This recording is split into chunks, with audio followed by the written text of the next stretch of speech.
What's going on, everybody? Bobster1984 here again, and I'm going to do a new video for my channel. I'm going to do a movie review. Went to see the new Predator film yesterday, and as a bit of a background, I've always enjoyed the Predator films. I am a big Arnold Schwarzenegger fan, obviously, but I'm one of these people that really enjoyed Predator 2.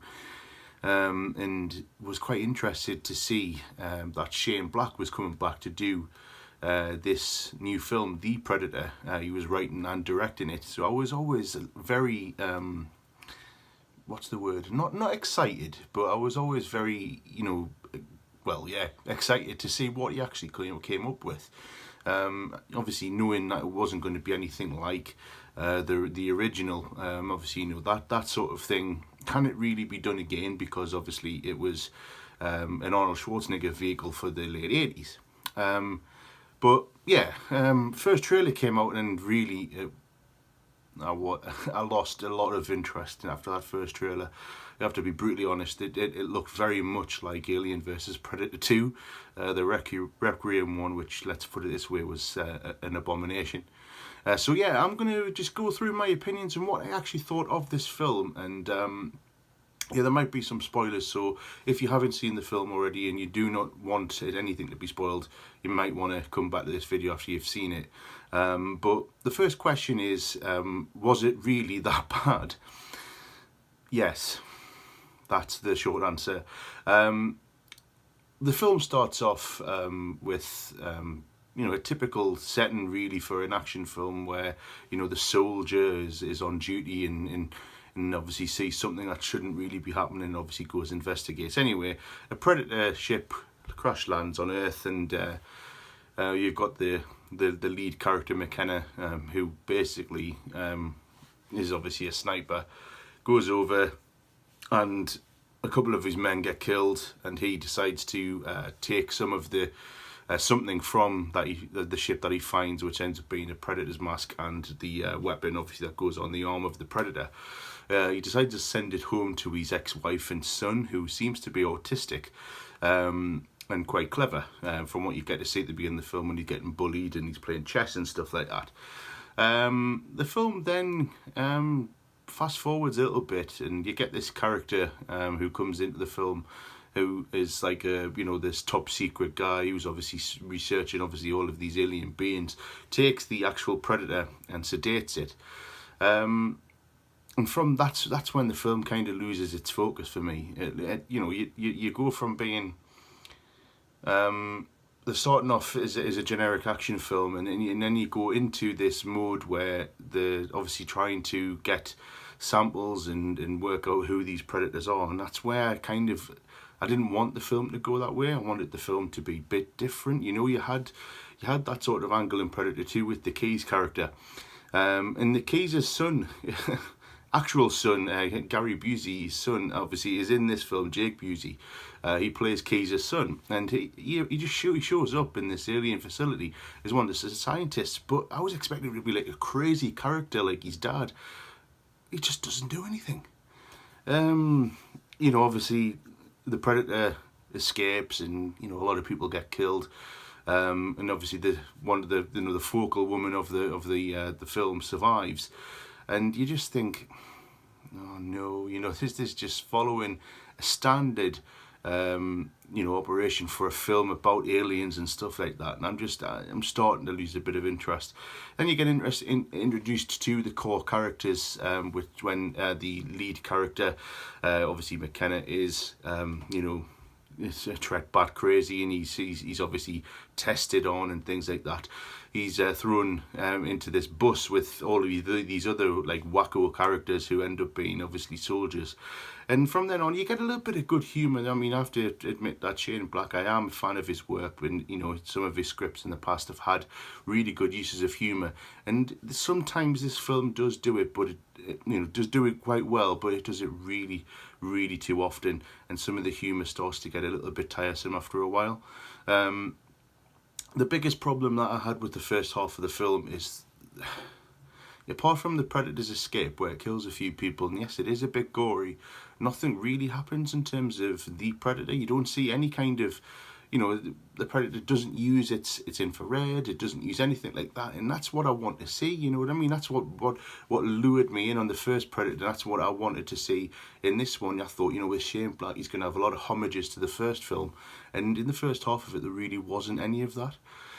So obviously you get to the point where the, you know, this predator that's obviously escaped, it identifies where its mask is, and it's obviously in the possession of the main character's son. Obviously he's going around wearing this mask on Halloween night, and it just looks ridiculous.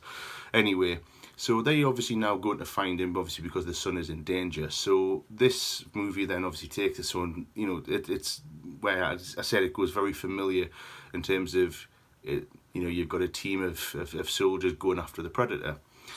And then obviously it gets a little bit different, because then this other ship comes in, this other predator ship comes in, and this badass predator, and this predator is literally must be double the size of any other predator.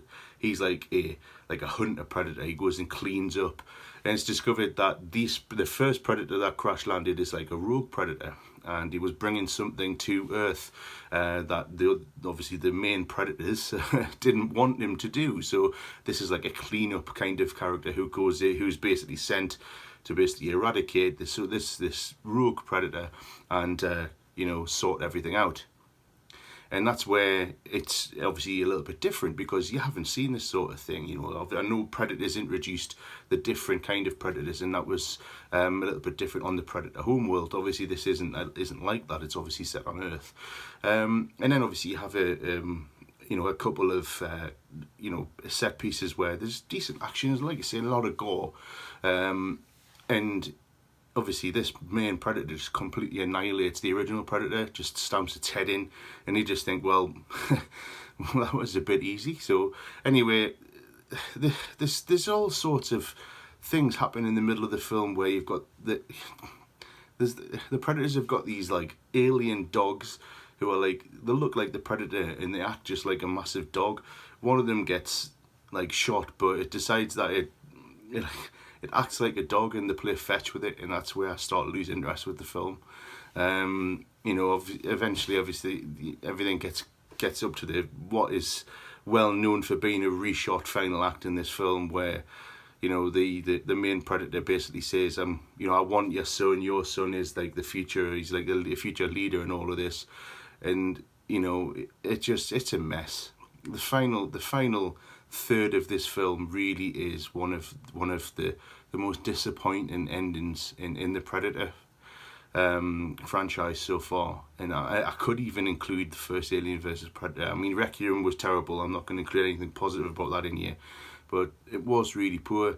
You know, it's a lot of deaths. Obviously, you know, everyone dies and stuff like that, but you just think, you know, give me something different, and you know, you find out at the very end that what this original Predator had brought to Earth is like this suit that is like known as the Predator Killer, and there was like this little build up where obviously it was coming out of this package that it had obviously brought, and I was really genuinely hoping that it would be Arnold Schwarzenegger, and you know, and the disappointment that it wasn't. And you know, this film really is it's been getting a lot of bad reviews, and I can really understand why.